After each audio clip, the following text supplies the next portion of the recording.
Welcome to Strategic Alignment, ensuring long-term profitability in multi-brand franchising, where three industry leaders delve into the intricacies of multi-unit and multi-brand ownership. Join Jeff Bannon and Greg Sisa, succession planners at the Rawls Group, along with Nate Riordan, founder of West Coast Franchise Law, as they explore a wide range of topics, from franchise approval and crucial nuances to consider before finalizing business agreements, to business structures, exit transition strategies, and estate plans. This series covers it all. In the franchise world, the franchisor is not just a business partner, but also a key player in all your franchise ventures. It's a really interesting time in franchising in terms of trust work, because this is coming up more often. And I suppose to an extent this is my keyhole, but I don't think I'm wrong about this. At some point, franchising isn't that old, and at some point between, say, the 50s and now, businesses got larger and more sophisticated, and more and more owners started availing themselves of trusts as an estate planning tool. Those franchisees have, for at least a decade, been way out ahead of the franchisors.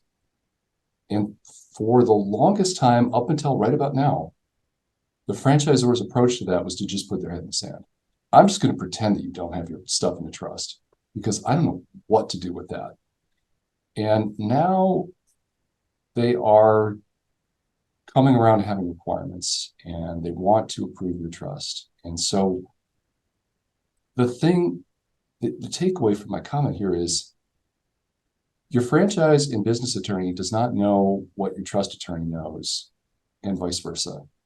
And the number of times that I wish that I had been brought in just for 10 minutes at the outset of the conversation about the trust, I would have saved everybody a lot of trouble, because your trust attorney's just out there doing different businesses, just, this one and this, and isn't necessarily understanding that the franchise business is actually, in this respect, completely different, because the control over ownership the franchisor has. And so, just to throw out a few examples of different requirements we've seen, beneficiaries can only receive interest in the company if, when they take, they are actually approved. Trustees who are managing the company can only be current approved franchisees.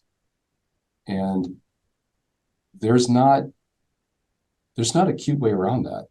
The trustee has all the power to run the business and dispose of the assets.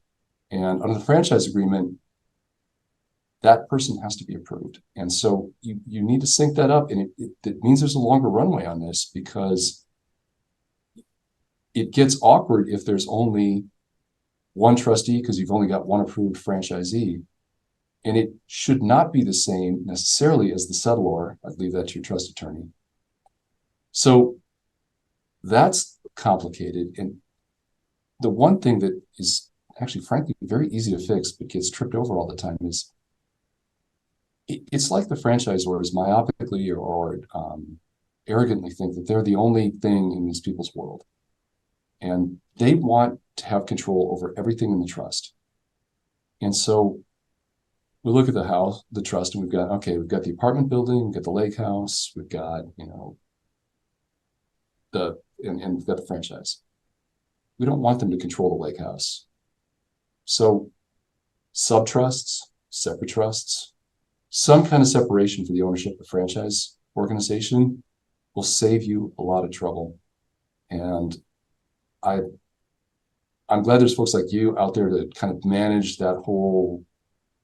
I mean, this is a touchy-feely process. I'm putting in a trust, I acknowledge I'm going to die, and now I've got to sit here and talk about who's going to be the trustee, who's in control. And it's always interesting to me to watch that owner who's kind of moving out get confronted with that paper that gives up control. And I've seen it where it's just like, I thought I was ready, and I love my kids, and I'm not ready. I'm not ready to sign this thing. I just didn't think about how this was going to feel when I signed this trust document, and I'm no longer the person. So there's some lead up to that. And the last thing I'll say, because I want to hear what you guys have to say about this whole process, because I think it's what you guys do is really interesting. It fills in the gaps between the franchise and the trust attorney talking to each other about what are the technical aspects of this, that, and the other. Once your stuff's in trust, signing stuff is a little harder. And all the attorneys out there don't understand your trust. And so you need some education so that you can help us help you. Who signs for the trust, and what do you have that I can use to convince some giant REIT that you, as trustee, can sign the lease? Because that's a whole thing. And the easier your trust attorney can help you make that, the lower your legal bill is going to be. This is only one out of our 8-episode series focused on ensuring long-term profitability in multi-brand franchising. Continue listening to the series now or come back for more. Each topic featured may want you to learn something new. Succession planning allows you to create more control over the future you envision by proactively addressing possible, probable, and potential issues impacting your long-term goals.